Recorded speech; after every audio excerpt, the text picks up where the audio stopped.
Hello and welcome to AK Mishra e learning. इस video का topic है कुंभ मेला। वह इसलिए है क्योंकि आगामी जनवरी 13 से लेकर फरवरी 26, 2025 तक प्रयागराज में महाकुंभ का आयोजन किया जा रहा है। इसलिए हम कुंभ से रिलेटेड या कुंभ मेला से रिलेटेड जितने भी डायमेंशंस हैं उस सारे डायमेंशंस को देखेंगे। सबसे पहले तो हम बात यहां पर यह कर रहे हैं कि आखिर यह जो कुंभ मेला है या महाकुंभ मेला है यह है क्या।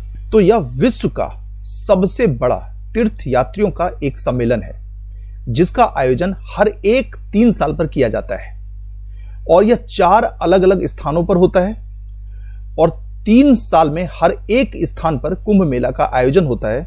तो कुंभ का एक साइकिल होता है 12 साल का और यह जो 12 साल हुआ एक, और इसी तरीके से जब पूरे 12 साइकिल होते हैं तो महाकुंभ का आयोजन होता है। तो महाकुंभ का आयोजन होता है 144 साल के बाद। अगर हम इसके ओरिजिन को देखें तो इसका ओरिजिन जो जुड़ा हुआ है वह जुड़ा है 8th सेंचुरी के एक हिंदू फिलोसोफर थे, नाम था उनका आदि शंकराचार्य। तो उन्होंने ही महाकुंभ को प्रमोट किया। उसके अलावा उन्होंने 13 अखाड़ों को भी बनाया। अगर हम अभी की बात करें तो 14 अखाड़े हैं, लेकिन ट्रेडिशनली 13 ही अखाड़े हैं। जो 14वां अखाड़ा है वह है किन्नर अखाड़ा। और कुंभ मेले के आयोजन से संबंधित जो स्थान है वह है हरिद्वार, फिर उज्जैन, फिर नासिक और फिर प्रयागराज। और इसी में अर्धकुंभ की बात आती है। अर्धकुंभ को सेलिब्रेट किया जाता है 6 साल पे और यह होता है हरिद्वार और प्रयागराज में। मतलब हरिद्वार और प्रयागराज में अर्धकुंभ का आयोजन किया जाता है। और इसका आयोजन कब किया जाता है तो इसमें काफी महत्वपूर्ण स्थान रखता है जुपिटर, सन और मून। मतलब ये कि जो नक्षत्र हैं उन नक्षत्र का इसमें काफी बड़ा योगदान होता है। हाँ, अब कुंभ मेले को शुरू करने के पीछे की एक कहानी है। कहानी यह है, जब समुद्र मंथन से अमृत कलश प्राप्त हुआ तो इस अमृत कलश को प्राप्त करने के लिए देवों और दानवों में लड़ाइयां स्टार्ट हुई। इसी को देखते हुए और इसी बीच में इंद्र का पुत्र जो कि जयंत है वह उस कलश को लेकर भागा। तो फिर दानव इसके पीछे पड़े और एक स्थान पर जयंत को पकड़ लिया गया और उसके बाद देवों और दानवों के बीच में लड़ाई स्टार्ट हुई। और इसी लड़ाई के क्रम में अमृत कलश से 4 स्थानों पर अमृत की कुछ बूंदें गिरी और वही जो 4 स्थान है वह है प्रयागराज, हरिद्वार, नासिक और उज्जैन। और यहां जो अमृत की बूंदें गिरी वह देखिए कहां, एक तो नर्मदा नदी में जो कि उज्जैन, फिर गोदावरी नदी जो कि नासिक, फिर गंगा हरिद्वार और फिर संगम में, मतलब गंगा यमुना और सरस्वती। तो यह जो संगम है वहां गिरी कहां पर, यह है प्रयागराज में। तो ये महाकुंभ या कुंभ मेले से अगर पौराणिक कथा देखें तो वह उससे जुड़ा हुआ है। इसमें एक महत्वपूर्ण होता है शाही स्नान। शाही स्नान यह स्टार्ट हुआ है 8th सेंचुरी से और इसमें जो साधु होते हैं या जो अखाड़े होते हैं वह एक निश्चित तिथि को और एक जो नक्षत्र है, शुभ दिन है, उसमें वो वहां पर आकर स्नान करते हैं। और इसमें लीड करता है कौन, वह करता है नागा साधु। और उसके बाद जो अलग अलग अखाड़े होते हैं वह इसमें आते हैं। और इसको जो ऑर्गेनाइज किया जा रहा है कुंभ मेले को, तो 9th से 18th सेंचुरी तक इसका आयोजन या उसको ऑर्गेनाइज अखाड़ों के द्वारा किया गया। लेकिन होता यहां पर यह था कि विभिन्न अखाड़े एक दूसरे के साथ लड़ते थे इस चीज को दिखाने में कि भाई वो एक दूसरे से बड़े हैं। तो इसको इंस्टीट्यूशनलाइज किया गया जब ब्रिटिशर्स आए। तो ब्रिटिशर्स के आने के बाद जो हम अखाड़ों का आज जो स्वरूप देखते हैं वो ब्रिटिशर्स ने ही यहां पर उसको स्टैब्लिश किया था, स्थापित किया था। तो इसीलिए जरा हम यहां पर ये देखते हैं कि जो कुंभ मेला है उसको ब्रिटिश रूल के द्वारा कैसे मैनेज किया गया था। तो फर्स्ट यहां पर है इंपैक्ट ऑफ ब्रिटिश। इसमें क्या उसको देखते हैं। जब ब्रिटिशर्स ने भारत पर कब्जा कर लिया तो उसके बाद कुंभ मेले को भी एक तरीके से उन्होंने कंट्रोल करना स्टार्ट किया। और ब्रिटिशर्स के रिपोर्ट में अगर हम देखें तो फर्स्ट जो एक रिपोर्ट है 1868 का, उसमें कुंभ मेला का रेफरेंस आया। वो पहला रेफरेंस है जो कि कुंभ मेला के रूप में है और वह होना था इलाहाबाद में 1870 में, जिसमें यह लिखा गया है कि उनसे मांग की गई थी लॉजिस्टिक सपोर्ट और सैनिटेशन फैसिलिटीज के लिए। उसके बाद अगर हम देखें ब्रिटिश एरा में तो वहां पर हम यह देखते हैं कि जो फ्रीडम मूवमेंट है उसमें भी काफी इंपॉर्टेंट रोल प्ले किया था इस कुंभ मेला ने, क्योंकि हम जानते हैं कि उसमें साधु के अलावा अलग अलग जो लोग हैं वो भी उसमें आते थे और एक तरीके से फ्रीडम मूवमेंट को उन्होंने काफी गैल्वनाइज किया, उसको काफी सपोर्ट किया।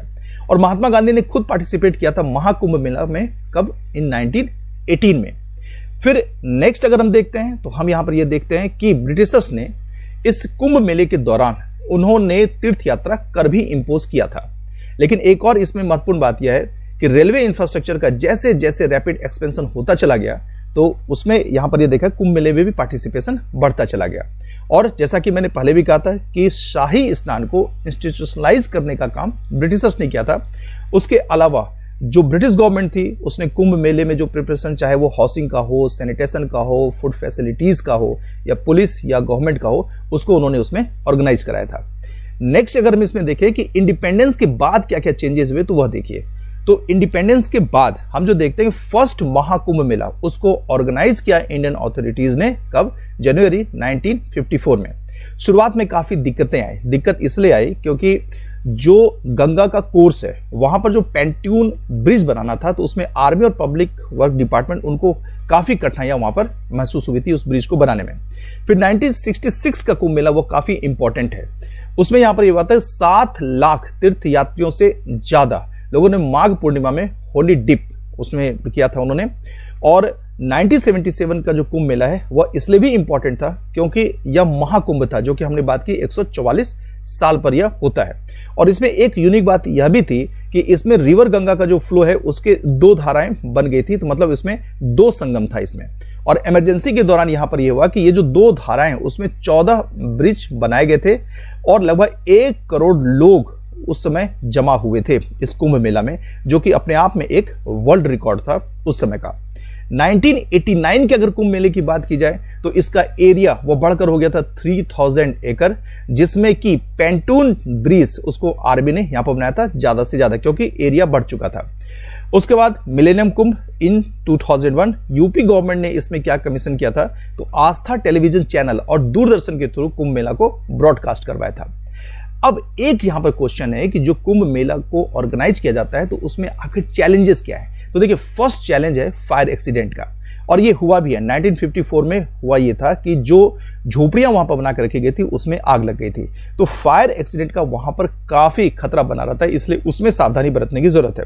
उसके बाद भगदड़ मचने की भी काफी उसमें संभावना रहती है क्योंकि करोड़ों लोग वहां पर जमा होते हैं, तो इसको भी अगर थोड़ा भी अनऑर्गेनाइज हुआ तो भगदड़ वहां पर मच सकता है, तो इसको भी ध्यान देने की वहां पर जरूरत है। यह भी एक चैलेंज है। उसके अलावा ट्रैफिक की बात करते हैं तो देखिए जब कुंभ मेला होगा करोड़ों लोग कहीं पर अगर आएंगे, जो पिलग्रिम्स का मतलब अगर उसके हम फ्लो की बात करें वो काफी ज्यादा होता है, तो पूरा इंटायर ट्रैफिक नेटवर्क क्या होता है वो जाम हो जाता है, सिटी पैरालाइज हो जाता है। और फिर होता है वीआईपी गेस्ट। वीआईपी गेस्ट का मतलब यहां पर यह है कि अगर वीआईपीज लोग कुंभ मेला में आते हैं तो टोटल सिक्योरिटी फोर्सेस क्या होती है वो डाइवर्ट हो जाती है। उसके अलावा वो जो वीआईपी गेस्ट होते हैं वह लोगों के आकर्षण का केंद्र हो जाते हैं, तो कई तरह की भीड़ भी वहां पर आ जाती है, तो इससे डिजास्टर रिस्क वह काफी ज्यादा बढ़ जाता है।